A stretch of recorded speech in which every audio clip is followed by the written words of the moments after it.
All right, now let's take a look at another useful built-in function in Python.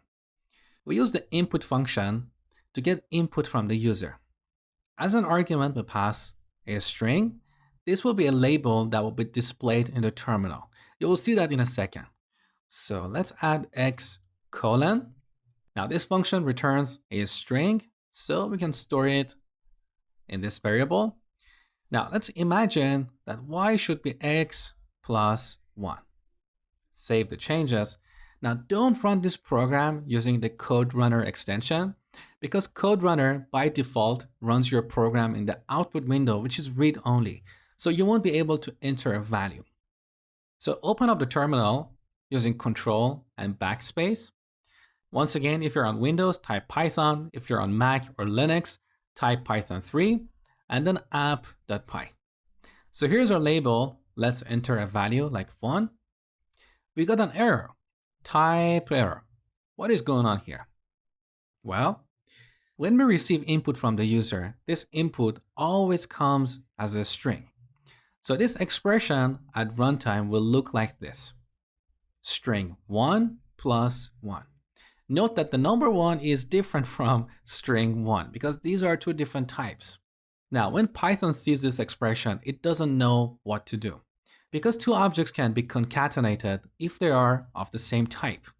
So here we need to convert this string 1 to a number. In Python, we have a few built-in functions for type conversion. We have int for converting a number to an integer. We have float. We have bool and stir or string. Now, in this case, we don't need to convert x to a string because x is already a string. If you don't believe me, let me show you. So I'm going to comment out these few lines. Now, let's print type of x. So type is another built-in function. We pass an object as an argument and it returns its type. Also, I'm going to comment out this line because that's the bad boy. We don't want to execute this. Save the changes. Back in the terminal. Let's run this program one more time. Enter 1. Look, this is what the type function returns. Now don't worry about the class. We'll talk about classes later in the course. So the type of x is a stir or string. So let's delete this line. To fix this problem, we need to convert x to an integer, and then we can print both x and y using a formatted string. Remember? So we add an f, quotes. Now here we add a label like x, then we'll add a field. So here we want to print the value of x variable. After that, we add some more text. And finally, we want to print the value of y. Let's run this program one more time. So here in the terminal, let's enter 1. And here's the result. X is 1 and y is 2. Beautiful. Now, all these built-in functions are self-explanatory. The only tricky one is bool. Because in Python, we have this concept of truthy and falsy values. These are values that are not exactly a Boolean true or false, but they can be interpreted as a Boolean true or false. So here are the falsy values in Python. Empty strings are considered falsy, so they're interpreted as a Boolean false. Number 0 is also falsy. We have an object called none, which represents the absence of a value. We'll look at this later in the course.